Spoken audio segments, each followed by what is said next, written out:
The massive crystal dome of the Galactic Space Council stretched far above Ambassador Yoon Hana as she walked through the entrance. Her black diplomatic uniform felt heavy under the stares of hundreds of alien beings. Some had too many eyes, others had no eyes at all. A few floated in the air while others crawled on multiple legs across the polished floor. This was humanity's first day as members of the galactic community. Yoon Hana had spent 3 years preparing for this moment. She had learned 17 different greeting customs and memorized the names of every major species in the council, but nothing could have prepared her for the sheer size of this place. The council chamber was bigger than any stadium on Earth. Thousands of seats arranged in circles rose up toward the crystal ceiling. Each section was designed for different types of alien life. Some areas were filled with water for aquatic species, others glowed with different colored lights. The air itself changed as she walked, sometimes thick and humid, other times thin and cold. Commander Lee Do-yoon followed close behind her. The military officer kept his face neutral, but Yoon Hana could see his eyes taking in every detail. His job was to observe and report back to Earth about galactic military capabilities. What he was seeing clearly impressed him, but not in a good way. "Ambassador," he whispered, as they reached their assigned seats. "These beings have technology we can barely understand. Some of their ships are bigger than our cities." Yoon Hana nodded. She had seen the reports too. The council members traveled between stars like humans crossed oceans. They had weapons that could destroy planets and shields that stopped black holes. Compared to them, humanity was still playing with sticks and stones. A deep sound echoed through the chamber. It was not quite music and not quite speech, but somehow every being present understood it meant the session was beginning. The noise level dropped as thousands of aliens turned their attention to the center of the room. Council leader Vorthak rose from his seat. The creature stood 12 feet tall on 6 legs that ended in sharp claws. His head was triangular with 4 eyes that could look in different directions at the same time. When he spoke, his voice came from speakers placed around the chamber, automatically translated into every language. "Today we welcome a new species to our council," Vorthak announced. "The humans of planet Earth have requested membership in our ancient alliance. As is tradition, we will review their capabilities and determine their place among us." A holographic display appeared in the center of the chamber. Images of Earth rotated slowly, showing the blue and green planet from space. Then came pictures of human cities, human technology, and human military forces. Yoon Hana felt proud as she saw the best of what her species had accomplished, but the reaction from the alien audience was not what she expected. Sound-like laughter began from one section and spread through the chamber. The crystalline beings called Zephyrites created musical tones that somehow expressed amusement. The gas-based nebuloids changed colors in patterns that clearly showed they found something funny. Even the serious military representatives seemed to be holding back what humans would recognize as chuckles. "Their fastest ships," announced the Krex representative, a lizard-like being with green scales, "can barely reach 30% of light speed. They have not even mastered basic dimensional folding or quantum tunneling." More laughter echoed through the chamber. Yoon Hana felt her cheeks burn with embarrassment, but she kept her diplomatic smile in place. The holographic display changed to show human weapons and military forces. Tanks, jets, aircraft carriers, and soldiers in combat gear appeared in the air above them. To human eyes, these represented the pinnacle of military achievement. To the aliens watching, they were apparently a source of great entertainment. "Look at their primitive chemical projectile weapons," called out another voice from the aquatic section. "They still use metal bullets fired by controlled explosions. How quaint." A being of pure energy that belonged to the ethereal collective pulsed with bright colors as it spoke. "Their warriors are made of soft flesh that can be damaged by their own primitive weapons. They require atmosphere to breathe and die if their body temperature changes by only a few degrees. How do such fragile creatures even survive on their own planet?" Commander Lee Do-yoon's jaw tightened. Yoon Hana could see him struggling to remain calm. She placed a gentle hand on his arm to remind him they were here as diplomats, not soldiers. "Furthermore," continued a representative from the machine-based, synthesized confederation, "their computational abilities are limited to biological neural networks. They cannot process more than a few variables simultaneously and make decisions based on emotion rather than logic. Their reaction times are measured in fractions of seconds rather than microseconds." The laughter was becoming louder now, Some aliens were making sounds that clearly indicated they found humanity pathetic, rather than merely amusing. Yunhana realized this was going even worse than their worst-case scenarios had predicted. Council leader Vorthak raised one clawed hand for silence. The human delegation may now present their case for membership. Ambassador Yunhana of Earth, you may speak. Yunhana stood slowly. The chamber fell quiet, but she could sense the attention was not respectful. It was the kind of attention adults gave to children who were about to say something cute but meaningless. Honored council members, she began, her voice carrying clearly through the translation system. We come before you as a young species, eager to learn and contribute to this great alliance. While our technology may seem primitive by your standards, humanity has survived and thrived through determination, creativity, and the ability to adapt to any challenge. Determination, the ethereal being pulsed mockingly, a common trait among young species. They believe passion can replace capability. Tell us, Ambassador, how would your determination help against an enemy that could destroy your star system from 1,000 light-years away? Yunhana took a breath. This was the question she had been dreading. We believe that every challenge has a solution. Humans have faced extinction many times in our history, but we have always found a way to survive. We may not have your advanced technology, but we have something that might be valuable to this council. And what might that be? Vorthak asked, his 4 eyes focusing on her with what might have been curiosity. We have the ability to find new ways of looking at old problems. Where others see impossible situations, humans see puzzles to be solved. We may be weak individually, but together we are stronger than the sum of our parts.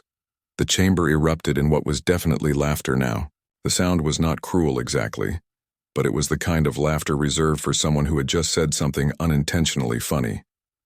New ways of looking at problems, repeated the Krex representative. Child species always believe they have unique perspectives. You will learn, as all young races do, that the universe has rules. Physics cannot be negotiated with. Mathematics does not care about determination. When faced with superior force, there is only surrender or destruction. Council leader Vorthak consulted with several other senior members before speaking again. The Galactic Space Council has reached a decision regarding humanity's application for membership. You will be granted provisional status as a protected species. This means you may observe our proceedings and participate in cultural exchanges, but you will have no voting rights on military or policy matters.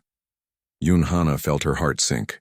Protected species status was what they gave to civilizations that were considered too primitive to defend themselves. It was essentially cosmic babysitting.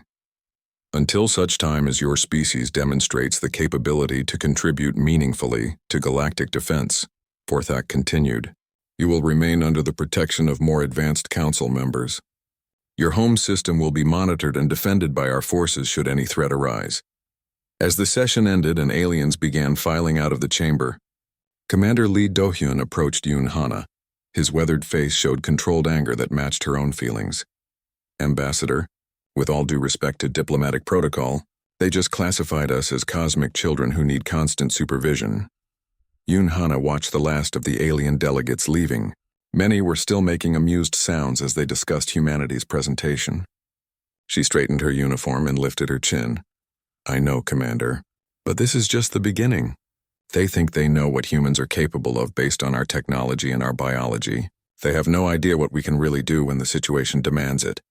Lee Do-hyun nodded slowly. Ma'am, I hope we never have to prove them wrong.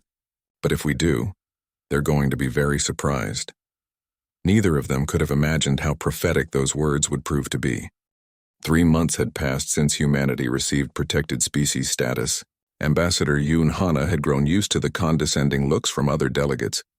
Commander Lee Do-hyun spent his days observing council military exercises, taking notes that would help Earth understand just how outmatched they were. The routine changed when screaming alarms filled Nexus Prime. The sound was unlike anything humans had heard before. It was not just loud, but seemed to vibrate through their bones and make their teeth ache. Emergency lights flashed in colors that hurt to look at. Across the station, aliens were moving with a speed and panic that suggested something terrible was happening. What is that noise? Yunhana asked as she and Lee Do-hyun rushed toward the council chamber.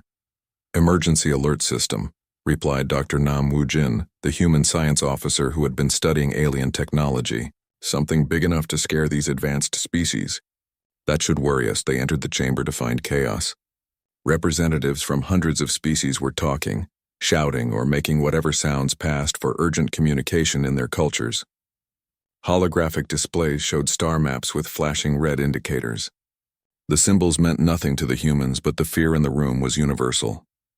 Council leader Vorthak called for order, his 4 eyes wide with something that looked like terror. When the chamber quieted, his voice carried a tremor that made the translation seem somehow frightened too. The vanguard has returned. A collective sound rose from the assembled aliens. It was not quite a scream and not quite a moan, but clearly expressed horror and despair. Some species that had seemed brave and confident just hours before were now huddled together like scared children. "What is the vanguard?" Lee Do-hyun whispered to Dr. Nam. The science officer checked his tablet where he kept notes on galactic history. According to the records they let us access, they were a machine intelligence that nearly destroyed the galaxy 2,000 years ago. The entire council barely managed to defeat them, and everyone thought they were extinct. Admiral Kang Min-soo of the council fleet appeared in the center of the chamber as a hologram. The alien military leader looked like a cross between a spider and a shark, with multiple arms and rows of sharp teeth. Despite his fearsome appearance, he seemed shaken. "Honored Council, our deep space monitors have detected a massive fleet emerging from dark space beyond the galactic rim. Ship signatures match archived Vanguard patterns, but their technology appears to have advanced significantly during their absence." The holographic display changed to show images that made the humans gasp. Thousands of geometric ships moved through space in perfect formation. Each vessel was larger than Earth's biggest cities. They moved without any visible propulsion system, simply appearing in one location and then another. "How many ships?" asked the ethereal collective representative.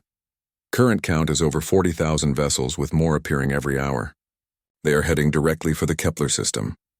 Another wave of despair swept through the chamber. Yoon Hana checked her database and felt her stomach drop. The Kepler system contained 12 inhabited worlds with over 14 billion sentient beings from dozens of different species. "What are their capabilities?" Council Leader Vorthak asked, though his tone suggested he already knew the answer would be bad. Admiral Kang's hologram flickered as new data came in. Their ships phase through conventional shields as if they do not exist. Their weapons appear to disintegrate matter at the molecular level. Most concerning, they show no response to our standard communication protocols. "Meaning what exactly?" asked the representative from the crystalline Zephyrite. "Meaning they are not interested in negotiation, surrender, or any form of communication. They are coming to destroy, and nothing we have tried has even slowed them down." The chamber erupted in panicked discussions. Species representatives were arguing about evacuation plans, defensive strategies, and surrender options. Through it all, the humans sat quietly in their observation section, trying to understand the magnitude of what they were hearing. "Commander," Dr. Nam said quietly, "if what they are saying is accurate, this vanguard defeated the combined forces of the entire galaxy 2,000 years ago. Now they have returned stronger than before." Lee Do-hyun was studying the tactical displays with professional interest. "How long before they reach the Kepler system?" "According to their current speed, approximately 72 hours. Admiral Kang called for attention. "We have run multiple combat simulations using our most advanced systems. The results are consistent across all scenarios. Our combined fleet cannot match their firepower. Even if we committed every available warship, we estimate less than 15% chance of slowing their advance." "Then what do you recommend?" Vorthak asked. "Immediate evacuation of all populated worlds in their path. We may be able to save 60% of the civilian population if we begin now and focus on the most efficient transport methods." The silence that followed was heavy, with the weight of billions of lives being written off. 60% saved meant 40% lost. Over 5 billion sentient beings would die because the galaxy's most advanced civilizations could not stop an ancient enemy. Ambassador Yoon Hana stood slowly. "What about a delaying action? If someone could buy more time for the evacuation?" The chamber turned toward her with expressions that ranged from pity to annoyance. She was, after all, from a protected species with no real military experience. "Ambassador," Admiral Kang said with the patience of an adult explaining something to a child, "the Vanguard has learned from their previous defeat. They have adapted their technology specifically to counter our defenses. No conventional force can slow them. But what about an unconventional force? The question came from the back of the human observation area. Navy SEAL Commander Kim Jin-woo had been sitting silently throughout the briefing. But now he stood with the quiet confidence that marked professional soldiers. "Commander Kim," Admiral Kang's hologram rotated to face the human. "I appreciate your species' optimism, but this is not a situation where determination and creativity can overcome technological superiority." Kim Jin-woo stepped forward slightly. The SEAL was not a large man by human standards, but something in his bearing made him seem to take up more space than his physical size would suggest. His uniform bore decorations that meant nothing to the aliens but represented years of successful operations in impossible situations. "Admiral, with respect, has anyone tried to study their actual tactical patterns since they returned? Or are we assuming they still fight the same way they did 2,000 years ago?" "Their technology has clearly advanced," the Krex representative interjected. "Why would we assume anything else has remained the same?" "Because," Kim Jin-woo replied calmly, "in my experience, the more advanced a military force becomes, the more predictable their tactics tend to be. They rely on their technological advantages and stop adapting to unexpected situations." The chamber buzzed with what sounded like alien laughter, but Kim Jin-woo continued without seeming to notice. "On Earth, we have extensive experience fighting enemies with superior technology and numbers. We have learned that every force, no matter how advanced, has weaknesses. The key is finding those weaknesses and exploiting them in ways the enemy does not expect." Council Leader Vorthak's four eyes focused on the human. "Commander Kim, are you volunteering to fight the Vanguard?" "I am volunteering to gather intelligence on their current capabilities and, if possible, find ways to disrupt their operations. Give me one ship and permission to reconnoiter their fleet. At worst, you lose one human and gain tactical data. At best, we find a way to buy more time for the evacuation." The debate that followed lasted for hours. Most council members saw the proposal as suicide with no meaningful chance of success. A few argued that any intelligence gathered might help future defensive efforts. The humans had no official vote, but Ambassador Yoon Hana spoke passionately about her species' history of achieving the impossible. Finally, as the evacuation fleet prepared to depart for the Kepler system, Council Leader Vorthak called for a final decision. The Council will provide Commander Kim with a modified scout vessel and authorization to observe the Vanguard fleet. This mission is entirely voluntary and carries no expectation of success. The commander will be considered a hero regardless of the outcome. As the session ended, Dr. Nam approached Kim Jin-woo. "Commander, I would like to volunteer for this mission. If you are going to study the Vanguard, you will need someone who understands synthetic biology and machine intelligence." Kim Jin-woo looked at the young scientist. "Doc, this is not going to be a research mission. This is going to be a one-way trip into the most dangerous situation the galaxy has seen in 2,000 years. Then someone should be there to record what we learn, even if we do not survive to report it." Lieutenant Park So-young, Kim Jin-woo's aide, stepped forward. "Sir, request permission to accompany the mission." "Denied, Lieutenant. Someone needs to stay here and make sure our findings reach Earth. Regardless of what happens to us, within 18 hours, Commander Kim Jin-woo and Dr. Nam departed Nexus Prime aboard a small scout ship designated Silent Running. The vessel had been modified with the best stealth technology the Council could provide, though everyone agreed it would probably not be enough. The Silent Running moved through hyperspace toward the Vanguard fleet like a mouse approaching a pack of wolves. Commander Kim Jin-woo sat in the pilot seat, reviewing everything the Council databases contained about humanity's new enemy. Dr. Nam worked at the science station, trying to understand technology that was older than human civilization. "Commander," Dr. Nam said as they dropped out of hyperspace at the edge of the system, "the energy readings I am detecting are beyond anything in Council records. Each of those ships generates more power than Earth's entire electrical grid." Through the view screen, they could see the Vanguard fleet spread across space like a mechanical constellation. The ships were not built for beauty or comfort. They were geometric shapes designed for one purpose: efficient destruction. Perfect cubes, pyramids, and spheres moved in formations so precise they looked like mathematical equations made real. "How many do you count, Doc?" "Sensors show 43,712 vessels. They are arranged in a grid pattern with exactly 2.7 kilometers between each ship. The formation is so precise that the margin of error is less than 1 meter. Kim Jinwoo studied the display with professional interest.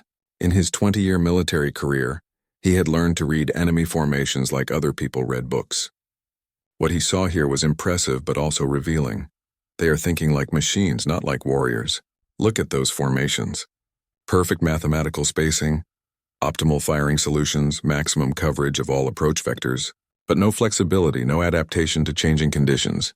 Is that important? Doc, in every war throughout human history, the side that could adapt fastest usually won, regardless of their technology. These Vanguard ships might be more advanced than anything the Council has, but they are following programmed responses, not tactical creativity.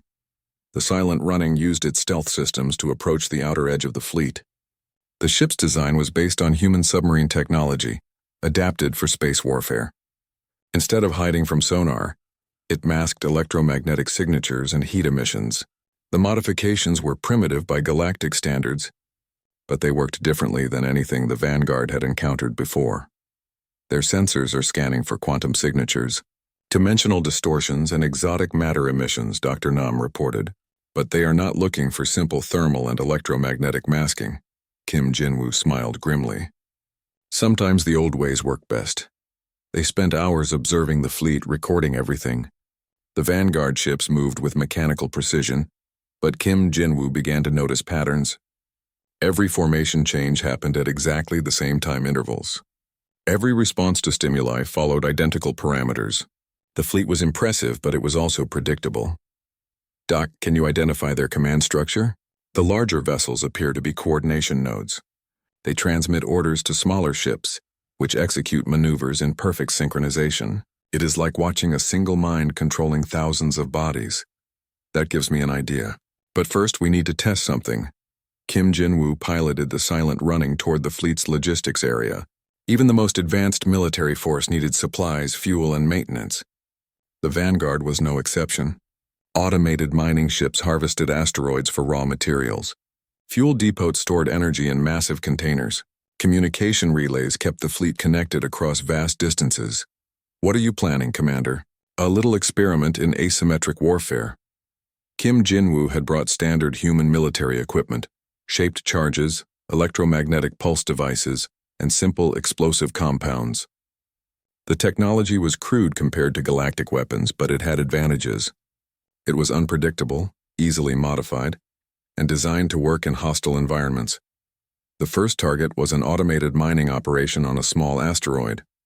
The silent running approached using the asteroid itself as cover. Kim Jinwoo suited up in standard space gear and manually attached charges to the mining equipment. This seems like a very small target for such a large fleet, Dr. Nam observed. Doc, you do not win wars by fighting the enemy's strengths. You win by attacking their weaknesses.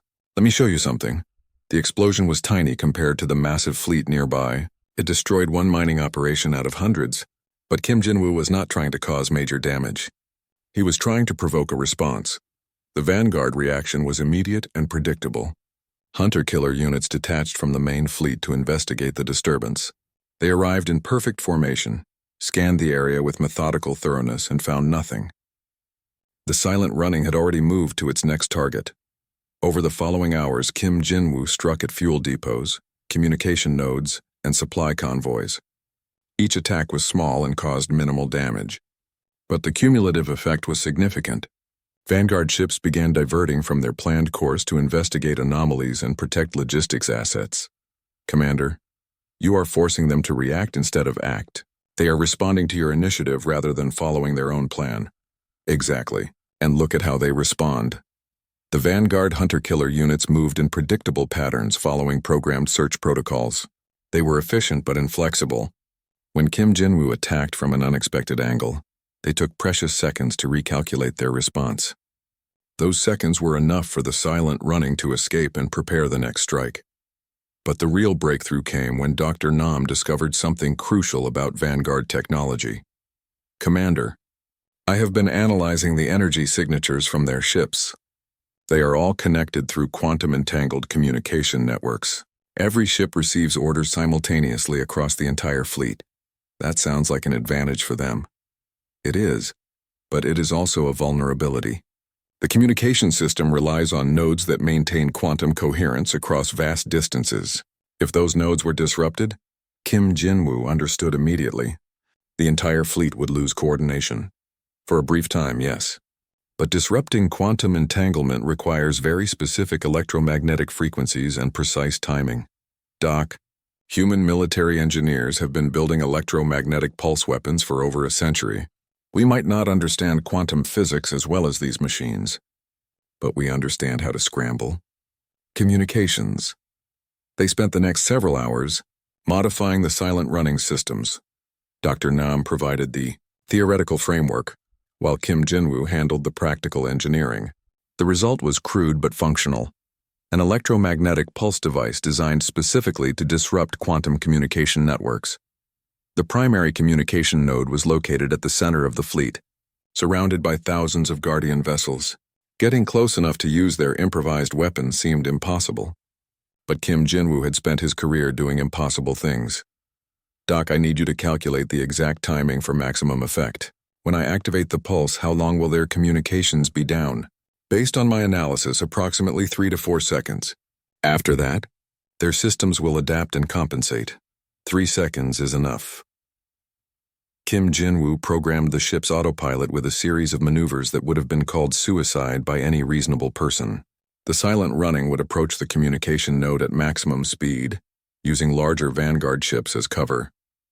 At the last moment, it would activate the EMP device and then ram directly into the node itself.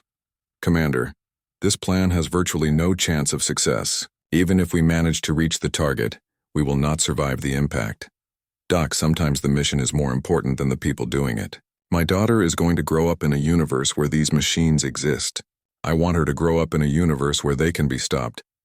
As they prepared for their final approach, Kim Jinwoo sent a last message back to Nexus Prime. Tell my daughter I kept my promise. The good aliens are safe. The silent running accelerated toward the heart of the Vanguard fleet. Guardian ships detected the approaching vessel and moved to intercept, but their responses followed predictable patterns. Kim Jinwoo used every trick he had learned in 2 decades of military service, threading the needle between massive warships that could have vaporized his small craft with a single shot. At the critical moment, just as Vanguard weapons locked onto their position, Kim Jinwoo activated the electromagnetic pulse device.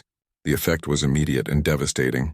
For 3.7 seconds, the quantum communication network that connected 43,000 ships went silent.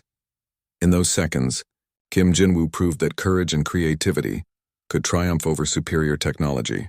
But the real test would be what happened next. The silent running slammed into the communication node at full speed, creating an explosion that could be seen from the edge of the system. Commander Kim Jinwoo died instantly, along with Dr. Nam and their small ship. But their sacrifice changed everything.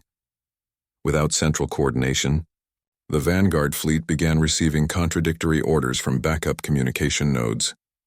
Ships that had moved in perfect harmony for millennia suddenly found themselves operating on different tactical parameters. The mathematical precision that had been their greatest strength became their fatal weakness. Vanguard vessels began firing on their own formation coordinates. Perfect geometric patterns collapsed into chaos as ships executed conflicting instructions with mechanical obedience. What had been an unstoppable fleet became 43,000 individui. The news of Kim Jinwoo's victory reached Nexus Prime before most council members could fully understand what had happened. Lieutenant Park So-young stood in the communications center, staring at the tactical displays that showed the impossible. The Vanguard fleet was destroying itself. How is this possible? Admiral Kang's holographic form flickered with what might have been disbelief. Our sensors show massive internal fighting within the Vanguard formation. Ships are firing on their own allies. Ambassador Yoon Hana watched the displays with tears in her eyes. She understood what Kim Jinwoo had accomplished, but the cost felt overwhelming. A man with a daughter had sacrificed himself to save billions of strangers from dozens of different species. Commander Kim disrupted their communication system, Lieutenant Park explained to the assembled council representatives. Without central coordination, their ships began operating on conflicting orders. Council leader Vorthak's 4 eyes focused on the young human officer. One being accomplished what our combined fleets declared impossible? Sir, Commander Kim understood something that our tactical computers missed. The Vanguard's greatest strength was also their greatest weakness. They were too organized, too dependent on central control. When that control was removed, they could not adapt. The holographic displays showed the continuing chaos within the Vanguard fleet. Ships that had moved in perfect formation were now colliding with each other. Weapons designed to destroy planets were being used against their own kind. The mathematical precision that had made them unstoppable had become their doom. "This changes everything we thought we knew about warfare," admitted the ethereal collective representative. "We have spent thousands of years developing more powerful weapons and stronger defenses. But this human defeated an advanced enemy using primitive technology and tactical creativity." Dr. Choi Hyejin, who had taken over Dr. Nam's research after his sacrifice, presented her analysis to the council. The young scientist's voice was steady, but her hands shook as she spoke about her dead colleague's final discoveries. The Vanguard evolved beyond individual initiative. Every decision flowed through hierarchical processing systems designed for efficiency, not adaptation. Commander Kim did not try to destroy their ships with superior firepower. He changed how their systems worked, turning their own efficiency against them. The battle, if it could be called that, lasted for 6 hours. When it was over, the Vanguard fleet that had threatened 14 billion lives was nothing but debris floating in space. Not a single council ship had fired a shot. The galaxy's greatest threat had been eliminated by one human with outdated equipment and an understanding of how machines think differently than living beings. In the aftermath, as rescue ships moved through the debris field, they found something that amazed even the most advanced scientists in the galaxy. The Vanguard ships contained technology that was thousands of years beyond current galactic standards. Weapons that could crack planets like eggs, shields that could stop the gravity of black holes, faster-than-light drives that made the best council ships look like sailing boats. If they were this advanced, asked the Krex representative, how did one primitive human defeat them? Lieutenant Park had been thinking about the same question. "Sir, I believe it was because they were too advanced. They had become so dependent on their technology that they forgot how to think like warriors." Commander Kim was not trying to match their technology. He was trying to outthink them. The evacuation fleets that had been racing to save what they could from the Kepler system found themselves with nothing to evacuate from. 14 billion people went to sleep that night, not knowing how close they had come to extinction, saved by a man they would never meet from a planet most had never heard of. But the implications of Kim Jin-woo's victory went far beyond saving lives. Every military strategist in the galaxy was forced to reconsider everything they thought they knew about warfare. Advanced technology and superior firepower meant nothing if your enemy could think in ways your systems could not predict. "We need to understand how human military thinking works," Admiral Kang announced to the emergency session of the Council Defense Committee. "If one of their warriors can accomplish this, we need to learn from their methods." Ambassador Yoon Hana found herself in a strange position. 3 months ago, humanity had been classified as a protected species that needed constant supervision. Now every major power in the galaxy wanted to understand human military tactics. "The commander used techniques we call asymmetric warfare," she explained to the Defense Committee. "Instead of fighting the enemy's strengths, you attack their weaknesses. Instead of trying to match their capabilities, you force them to fight on your terms." "But how do you identify weaknesses in a superior enemy?" asked the representative from the aquatic collective. "By studying them carefully and thinking differently about what you observe." Commander Kim saw the Vanguard's perfect organization and realized it made them predictable. Where we saw an advantage, he saw a vulnerability. The questions continued for hours. Species that had been making war for thousands of years wanted to learn from humans who had not even reached other stars yet. It was humbling and strange and somehow fitting. Lieutenant Park requested permission to present Kim Jin-woo's personal files to the council. The records showed a career dedicated to impossible missions and successful operations against superior forces. Photos of the SEAL with his daughter, training with his team, receiving decorations for actions that remained classified. He was not superhuman, Park explained. He was just a professional soldier who understood that every problem has a solution, even when the universe insists otherwise. That attitude is not unique to Commander Kim. It is how humans approach challenges that seem impossible. Dr. Choi presented the technical analysis of how the electromagnetic pulse attack had worked. The device Kim Jinwoo and Dr. Nam had built was crude by galactic standards, but it had been perfectly suited to its purpose. Simple, reliable, and unexpected. They used human engineering principles that prioritize function over sophistication, she explained. The device was not elegant, but it worked exactly as designed under combat conditions. Sometimes the best solution is the simplest one that accomplishes the mission. As the sessions continued, a new picture of humanity emerged, not as primitive beings who needed protection, but as natural warriors who had learned to survive and thrive in impossible situations. Their technology was limited, but their thinking was not. Council leader Vorthak called for a formal vote on humanity's status. The debate was brief and the result unanimous. Humanity would be granted full membership with military authority, effective immediately. But more than that, they would be asked to help reform galactic military doctrine. The Kim Jinwoo Doctrine was born, a new way of thinking about warfare that emphasized adaptability, creativity, and the willingness to attack problems from unexpected angles. We have learned something important, Vorthak announced to the full council. Advanced technology is not enough. Superior numbers are not enough. What matters is the ability to think beyond conventional parameters and find solutions where logic indicates none exist. Ambassador Yoon Hana accepted humanity's new status on behalf of Earth. But she also made a request that surprised many council members. We want to establish a memorial to Commander Kim Jinwoo and Dr. Nam Woojin, not just for what they accomplished, but for what they represented. They showed that courage is not the absence of fear, but the decision that something else is more important than fear. The memorial was approved unanimously. It would be built on Nexus Prime, in the center of the council chamber where delegates from across the galaxy could see it every day. A simple plaque with 2 names and 1 line of text. They proved that every problem has a solution, but the real memorial would be the changes in how the galaxy thought about warfare, cooperation, and the value of different perspectives. Humanity had earned its place among the stars not through superior technology or overwhelming force, but through the simple refusal to accept that victory was impossible. The Space Council would never again make the mistake of judging a species by their technology alone. They had learned that sometimes the most dangerous warriors were the ones who looked weakest, because they had learned to win against impossible odds.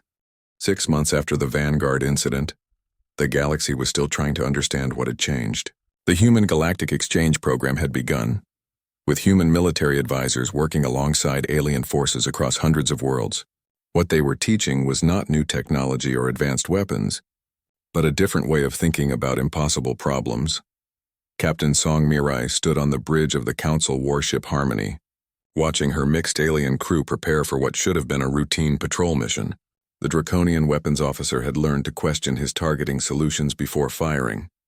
The crystalline Zephyrite navigator was experimenting with flight paths that seemed inefficient, but offered tactical advantages. Even the logical synthesized Confederation members were considering variables their programming had previously ignored. Captain, reported Lieutenant Jung Tae-hyun from the communications station, we are receiving a distress signal from the Outer Rim colonies.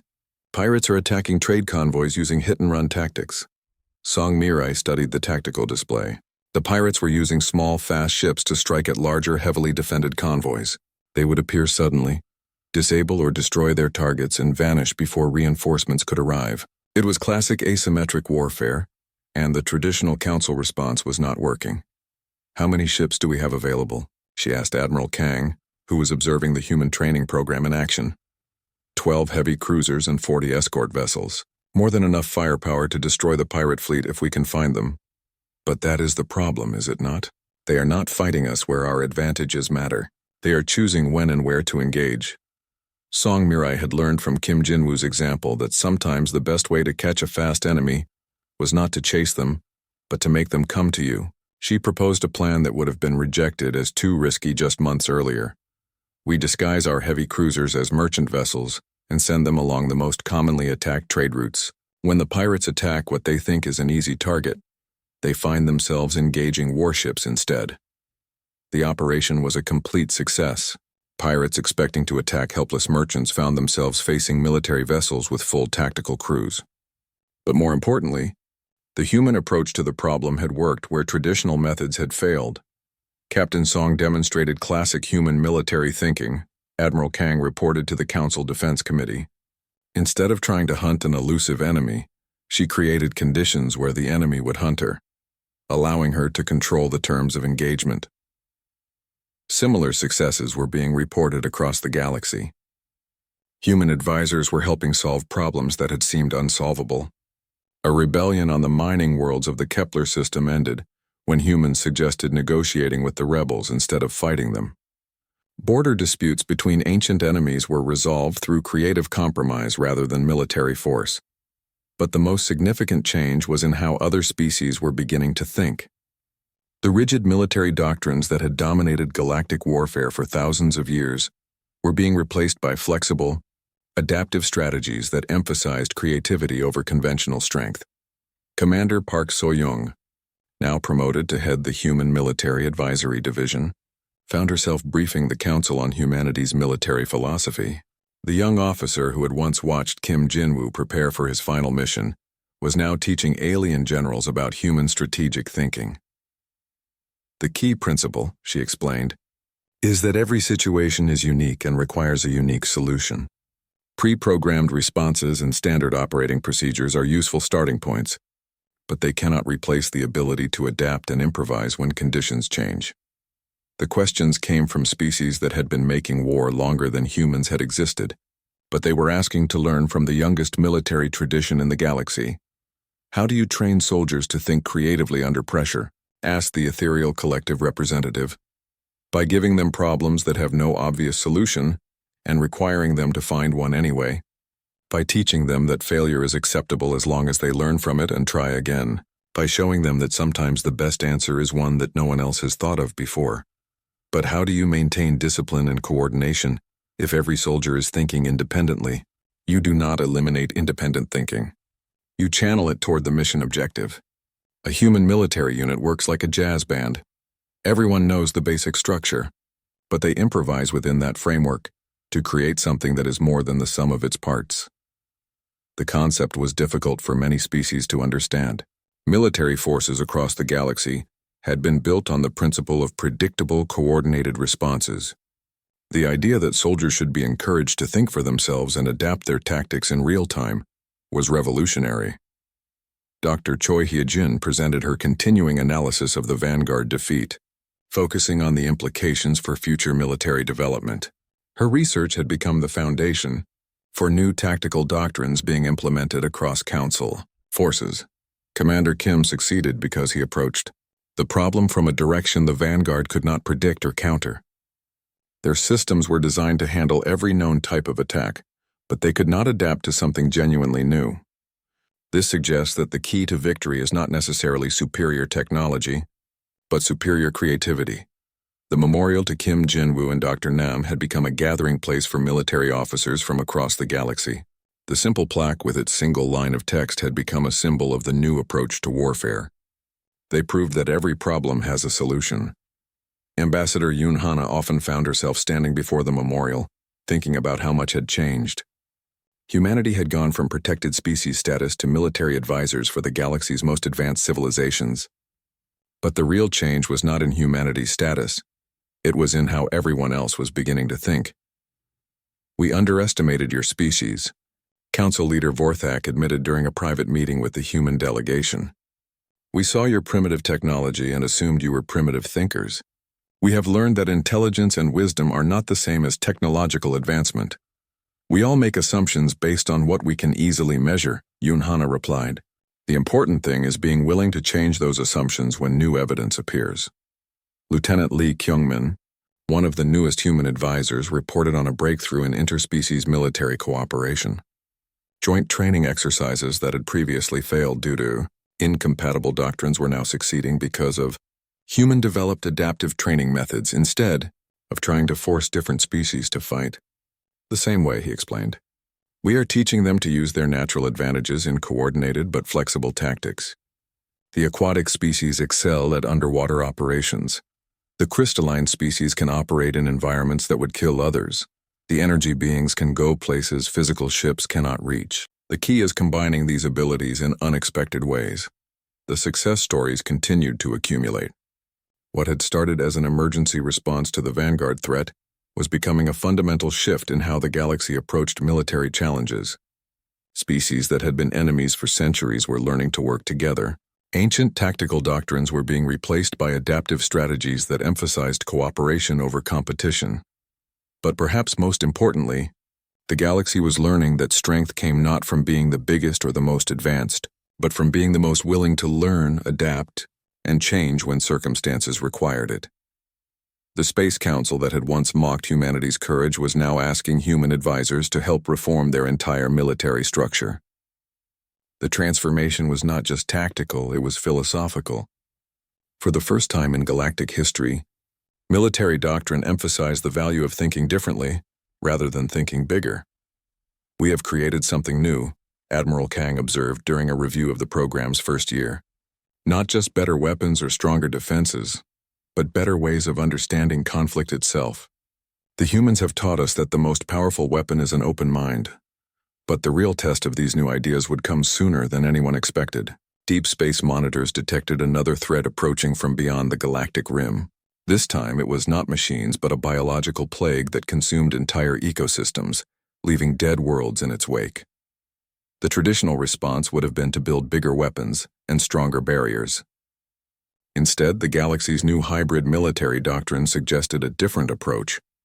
Understand the threat first, then find ways to turn its own nature against it. Captain Song Mirai received new orders to lead a joint task force using human tactical principles. Her mission was not to destroy the approaching plague, but to find a solution that no one had thought of before. As she prepared to depart, she touched the small photo of Kim Jinwoo that she carried in her uniform pocket. "Thank you, Commander," she whispered. "You showed us that impossible is just another word for a problem we have not solved yet." The tide had truly turned.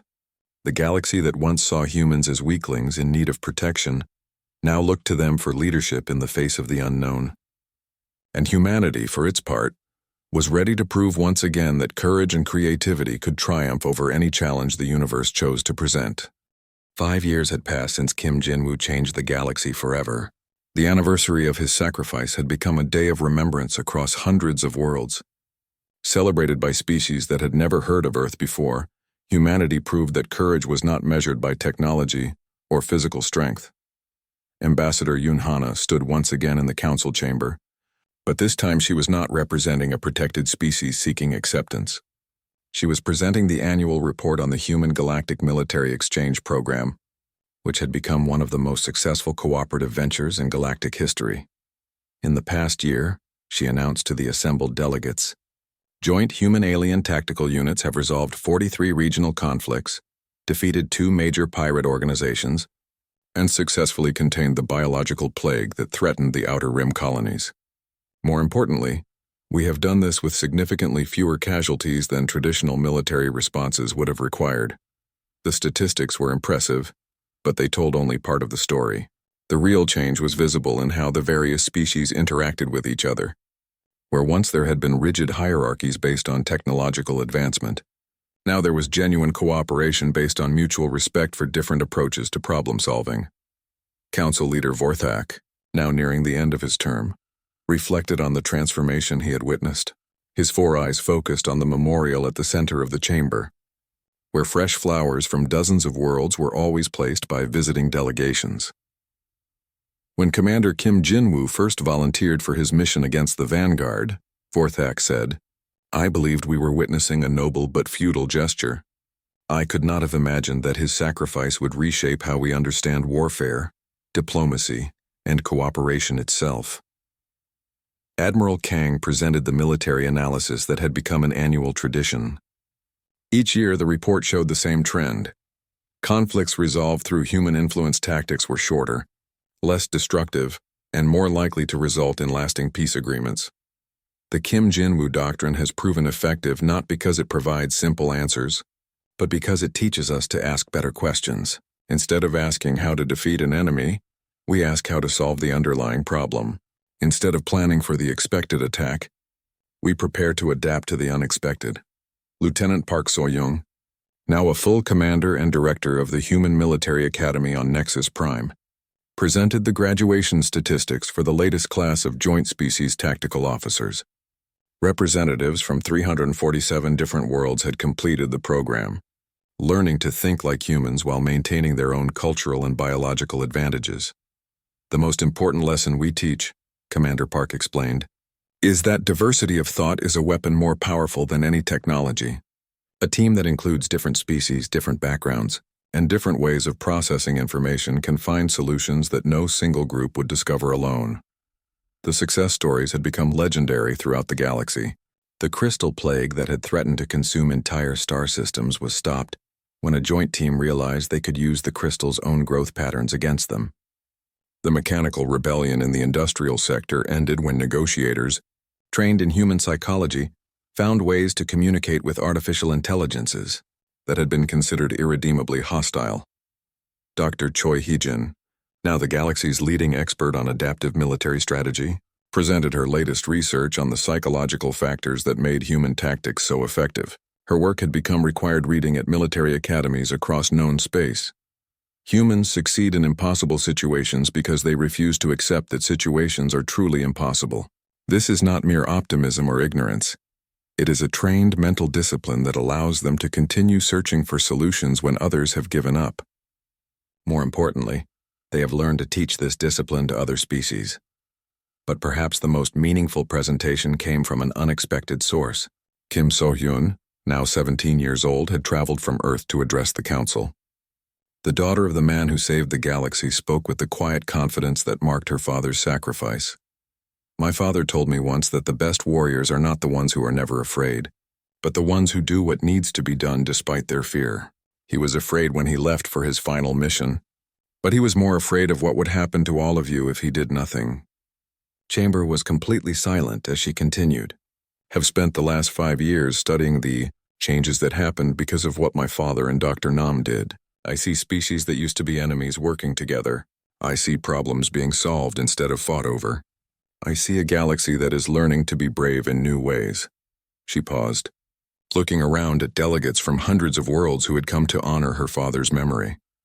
My father did not sacrifice himself to prove that humans are special. He sacrificed himself to prove that anyone can be special when they choose to put others before themselves. The galaxy is safer now not because humans are here, but because everyone has learned to think like the best humans think. The memorial service that followed was unlike anything in galactic history. Representatives from species that had been at war with each other for centuries stood together to honor a human they had never met. Ancient enemies shared stories of how human tactical advisors had helped them find peace. Military officers from the most advanced civilizations spoke about learning humility from the youngest species in the council. As the formal ceremonies ended, Ambassador Yoon Hana found herself alone with the memorial. The simple plaque with its single line of text had become the most visited site on Nexus Prime. She placed her hand on the smooth surface and thought about everything that had changed. We kept our promise, she said quietly. Humanity found its place among the stars, not as conquerors or as subjects, but as partners in making the galaxy a better place. A soft sound behind her made her turn. Council Leader Vorthak approached the memorial, moving with the careful dignity of someone who had learned to see beyond his initial assumptions. Ambassador, I owe your species an apology that is 5 years overdue. We judged you by your limitations instead of your possibilities. We saw weakness where we should have seen strength that had not yet been tested. No apology is necessary, Council Leader. You gave us the chance to prove ourselves. That is all we ever asked for. But we almost did not. If Commander Kim had not volunteered for that mission, if you had not fought for humanity's right to contribute, the galaxy might have lost its greatest teachers. They stood together in comfortable silence, watching as delegates from across the galaxy continued to visit the memorial throughout the day. Each brought something different: flowers, crystals, energy patterns, or simply a moment of respectful silence. The changes were visible everywhere. Joint military units that combined human creativity with alien technology, diplomatic corps trained in human negotiation techniques, scientific research teams that approached problems from multiple cultural perspectives, trade agreements that emphasized mutual benefit rather than competitive advantage. But the most important change was harder to measure and more significant than any statistic. The galaxy had learned that strength came not from being the biggest or the most advanced, but from being willing to learn from those who saw the universe differently. Commander. Park approached the memorial as the day cycle ended on Nexus Prime. The officer who had once been Kim Jin-woo's aide now trained the next generation of military leaders from across the galaxy. Ambassador. The new class of cadets has requested permission to visit Earth as part of their training program. They want to understand the world that produced the thinking that saved us all. Permission granted, of course, but make sure they understand that what they are looking for is not unique to one planet or one species. The courage to do what needs to be done despite impossible odds exists wherever beings care more about others than about themselves. As the lights dimmed in the council chamber, the memorial to Kim Jin-woo and Dr. Nam continued to glow softly. The simple tribute had become a symbol of something larger, the idea that every being, regardless of their origin or capabilities, could contribute something valuable to the common good. The Space Council that had once mocked humanity's courage now understood that courage was not about the absence of fear or the presence of superior weapons. It was about the willingness to keep searching for solutions when everyone else had given up, and the determination to protect others even at the cost of your own life. The galaxy was a different place now, not because one human had defeated an ancient enemy, but because that human had shown everyone else what they could become when they refused to accept that problems were unsolvable. And in classrooms on hundreds of worlds, children of dozens of species learned about the Navy SEAL who taught the universe that impossible was just another word for a challenge that had not been properly understood yet. They learned that heroes were not born special, but became special by choosing to do what was right instead of what was easy. The stars remembered Kim Jin-woo's name, but more importantly, they remembered what he represented. The knowledge that every problem had a solution, every challenge could be overcome, and every being had the potential to change the galaxy for the better. That was his true ally.